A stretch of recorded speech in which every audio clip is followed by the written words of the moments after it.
La Maison-Blanche a déclaré que Joe Biden avait signé vendredi un décret présidentiel visant 7 milliards de dollars d'actifs afghans détenus aux États-Unis par la Federal Reserve Bank de New York. L'administration Biden dit qu'elle veut diriger la moitié de cet argent, 3,5 milliards de dollars, au profit du peuple afghan, en raison de besoins humanitaires urgents depuis que les talibans ont pris le pouvoir.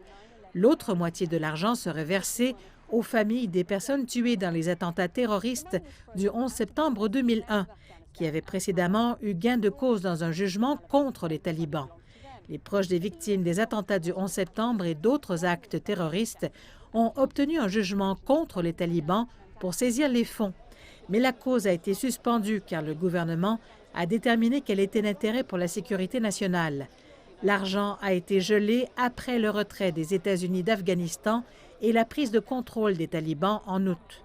Les talibans ont affirmé que l'argent leur appartenait, mais les États-Unis ne les reconnaissent pas comme les dirigeants d'un gouvernement légitime en Afghanistan et les sanctions antiterroristes ont interdit les transactions financières avec le groupe.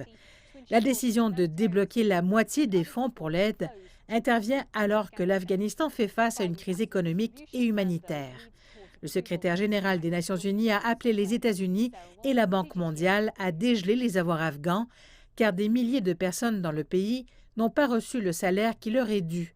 Et certaines sources suggèrent que seulement 2 du pays a assez de nourriture. La Maison-Blanche affirme qu'il n'y a pas de solution facile aux défis économiques de l'Afghanistan et que les États-Unis travailleront sans relâche avec la communauté internationale pour garantir que l'aide humanitaire et les autres soutiens ne seront pas perdus pour le peuple afghan. Le plan de distribution des actifs du président Biden doit cependant être approuvé par les tribunaux et cela pourrait encore prendre des mois.